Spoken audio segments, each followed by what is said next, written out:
اس کو کوئی پہن کر جائے گا تو فاتح لوٹے گا۔ یہ محمد مصطفیٰ کا وصی ہے، تمہیں اس بات کی گارنٹی دیتا ہے کہ جب اس کو پہناؤ گے تو یہ بچے کو بھی پوری آئے گی، جوان کو بھی پوری آئے گی، بوڑھے کو بھی پوری آئے گی۔ اور علی ابن ابی طالب وصی رسول ہو کر، وصی محمد مصطفیٰ صلی اللہ علیہ وآلہ وسلم ہو کر تمہیں اس بات کی بھی گارنٹی دیتا ہے کہ جو بندہ بھی اس کو پہن کر جائے گا، جب بھی میدان میں جائے گا فاتح ہو کر لوٹے گا، زیر ہو کر نہیں آئے گا،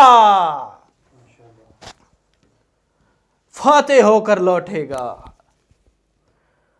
صلوات پڑھے محمد و آل محمد کی ذات پر، اللہم صلی اللہ۔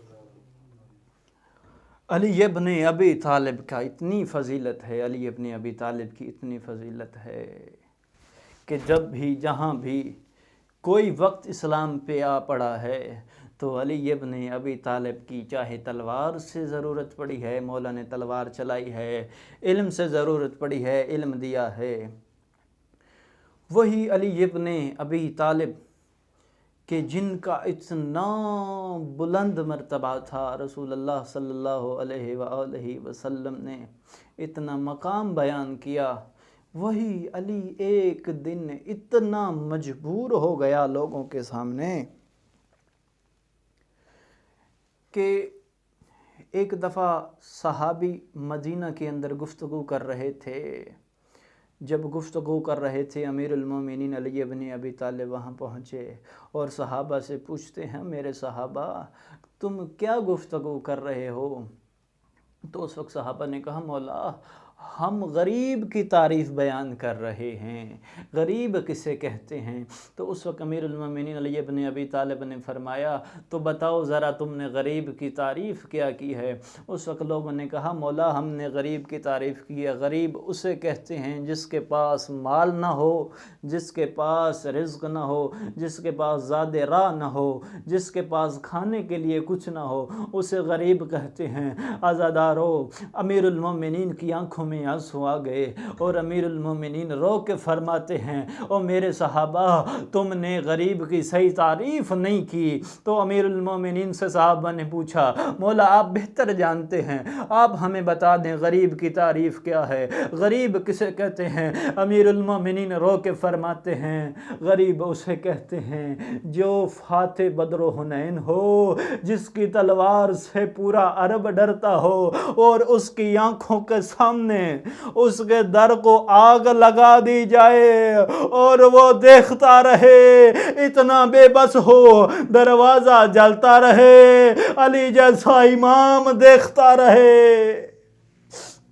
اللہ اکبر، اجرکم اللہ۔ عزادارو، امیر المومنین نے فرمایا غریب اسے کہتے ہیں جو فاتح بدر و حنین ہو، جس نے ہر جنگ کی ہو اور ہر جنگ میں فاتح رہا ہو، اس کے در کو آگ لگا دی جائے، اس کے سامنے اس کی زوجہ کو تماچے مارے جائیں، اس کی آنکھوں کے سامنے اس کی زوجہ کی پسلیاں توڑ دی جائیں اور وہ اپنی آنکھوں سے دیکھتا رہے، لیکن اتنا بے بس ہو اور کچھ نہ کر پائے۔ اللہ اکبر۔ عزادارو، یہ صرف علی کی مصیبت ہے۔ اس گھر میں رہنے والوں کا جتنا مقام تھا، لوگوں نے اتنی ہی مصیبتیں اس گھر والوں پر ڈھائی ہیں۔ عزادارو، اس گھر میں سے ایک شخصیت اور ہے جس کو ام المصائب بھی کہا جاتا ہے۔ عزادارو، اس بی بی کا صرف ایک دو جملے میں آپ کی خدمت میں عرض کرنا چاہتا ہوں کہ باپ اور بیٹی میں محبت بہت زیادہ تھی۔ اتنی محبت ایک باپ اور بیٹی میں ہے، جو بیٹیوں والے ہیں وہ اس بات کو سمجھ سکتے ہیں۔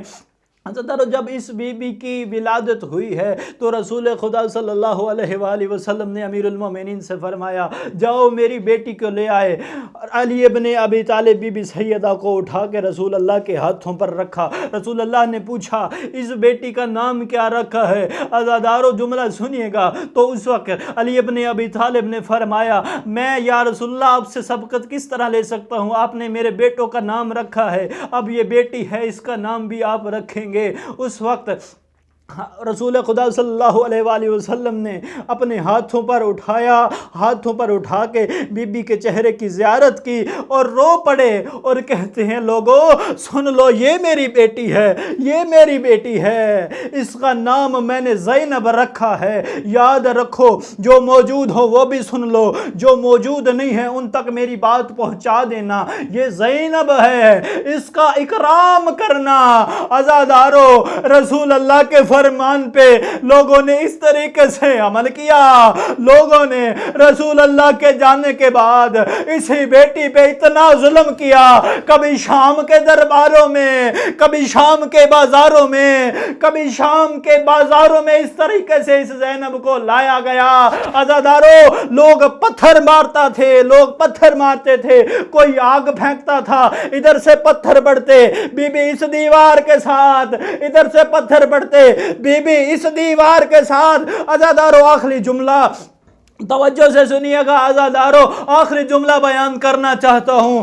جب مدینہ کے اندر لوگوں نے بی بی زہرا کو ستایا تھا، بی بی کو تماچے مارے تھے، اور اس وقت بی بی نے کہا تھا میرے مولا کو چھوڑ دو، جب بی بی نے مولا کو نہیں چھوڑا، ان لوگوں نے بی بی پر ظلم کیا۔ بی بی فرماتی ہے میں بابا کی قبر پہ جا کر تمہارے لیے بد دعا کروں گی۔ عزادارو، خدا کی قسم میں نے کتابوں میں پڑھا ہے، ابھی بی بی نے سر سے چادر نہیں اتاری تھی، مدینے کی دیواریں بلند ہوئی۔ عزادارو، میں نے تاریخ میں پڑھا ہے، مدینے کی دیواریں اتنی بلند ہوئی کہ ان میں سے ایک شخص گزر سکتا تھا۔ عزادارو، میں مدینے کی دیواروں کا شکریہ ادا کرتا ہوں اور کہتا ہوں مدینے کی دیواروں، اور تمہارا شکریہ، ابھی زہرا نے سر سے چادر نہیں اتاری، تم نے احترام میں بلند ہو گئی ہو۔ اور میں کہتا ہوں کتنی بے حس ہو شام کی دیواروں، ابھی کبھی رسول کی بیٹیاں اس دیوار کے ساتھ، ادھر سے پتھر پڑتے اس دیوار کے ساتھ۔ اے مدینے کی دیواروں، تمہارا شکر ادا کرتا ہوں، تم زہرا کی چادر کا خیال رکھتے ہوئے، زہرا کے پردے کا خیال رکھتے ہوئے بلند ہو گئی ہو۔ اے شام کی دیواروں، کتنی بے حس ہو، زہرا کی بیٹیوں کو پتھر لگ رہے ہیں، تم نے اپنی جگہ کو نہیں چھوڑا۔ الا لعنت اللہ علی القوم الظالمین وسیعلم الذین ظلموا ایہم منقلب ینقلبون۔